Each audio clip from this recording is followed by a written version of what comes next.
বাবা, হেই তুই কায়ের বাচ্চা, তুই এটা কি করলি? আমার দামি শার্টটা নষ্ট করে দিলে।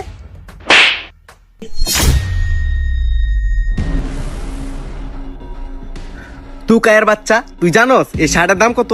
তোর মতো একটা তুকাই বিক্রি করলে ওই শার্ট কিনা যাইবো না। আরে ভাই, কি হইছে? আপনি এই অসহায় লোকটারে এইভাবে সর্দে ফালাই দিলেন কে? আরে আপনি আবার করতে আইছেন ওর হয়ে উকালতি করতে? আপনার কি কোনো আত্মীয় টাত্মীয় হয় নাকি? ভাই, আপনি এটা কেমন কথা কইলেন? শুধু আত্মীয় হইলে কি মানুষের পাশে দাঁড়ান যায়? তাছাড়া দাঁড়ান যায় না। ভাই আপনি আমার এত জ্ঞান দিয়েন না তো, আপনি আপনার কাজে যান।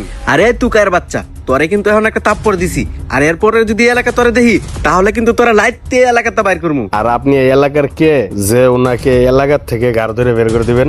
এই পেটা, আমি এই এলাকার কি তোরে কইতে হইব? আর তোরে না কইছি তোর কাজে যাইতে, তুই এনে নাক গলাইতেছিস কে? এই মিয়া, আমার বলবেন না কইছে? আপনি এখান দিয়ে যান, আপনি এখানে কি করেন? এই ম্যাডাম, আপনি চুপ করেন, বসেন এখানে। এই মিয়া, আপনার তো সাহস কম না? আপনি আমার সাথে খারাপ ব্যবহার করতেছেন, এখন আবার গার্লফ্রেন্ডের সাথে খারাপ ব্যবহার করতেছেন। আপনি কিন্তু বাইরে যাইতেছেন বেশি।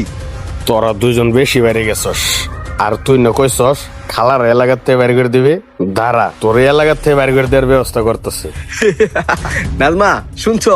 হ্যাঁ নাকি আমাকে এলাকা থেকে বাইর করে দিব? এই বেটা, তুই চিনস আমি এলাকার কে? আমারও বড় জানতে ইচ্ছে করে তুই এলাকার কে।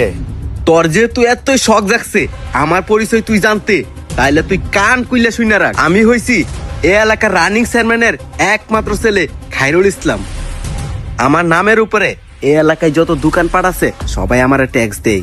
আর শুন, এ এলাকায় আমার নাম শুনলে বাঘে মইছে এক গাঁটে জল খাই। আর তুই কিনা আমার এলাকাতে ঢুকাই আমাকে হুমকি দেস, আমাকে এলাকা ছাড়া করবি? তোর এত বড় সাহস হইছে? হ্যাঁ, আমি তোকে এই এলাকার থেকে বের করব, কারণ আমি হচ্ছে এই এলাকার নতুন ম্যাজিস্ট্রেট। স্যার, আপনি এলাকার নতুন ম্যাজিস্ট্রেট? স্যার, আমার ভুল হয়ে গেছে, আপনি আমার মাফ করে দেন। খালা, আপনারা থাপ্পড় দেওয়া আমার মোটে উচিত হয় নাই।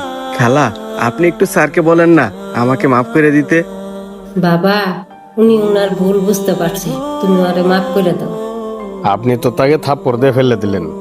গরিব মানুষের হয়তো টাকা পয়সা নাই, কিন্তু গরিব মানুষের একটা মন আছে, যেই মনটা আপনার ভিতরে নাই। স্যার, সত্যি আমি লজ্জিত, আমি আমার ভুল বুঝতে পারছি, আপনি আমার আর লজ্জা দিয়েন না। আচ্ছা ঠিক আছে, এবার মতো তোমাকে মাফ করে দিলাম। এরপরে যদি এরকম ভুল তোমার দেখি, আমি তাকাইব না যে তুমি চেয়ারম্যানের ছেলে নাকি। অবশ্যই কিন্তু তোমাকে 14 শিখের ভাত খাওয়াবো। খালা, চলো রেস্টুরেন্টে গিয়ে তোমাকে খাওয়াইতেছি, আসো। বন্ধুরা, আল্লাহ তাআলা গরিব মানুষকে সম্পদ দেনে ঠিকই, কিন্তু বিশাল বড় একটা মন দিছে, যে মন কিনা কিছু কিছু বড় লোকের মাঝে থাকে না।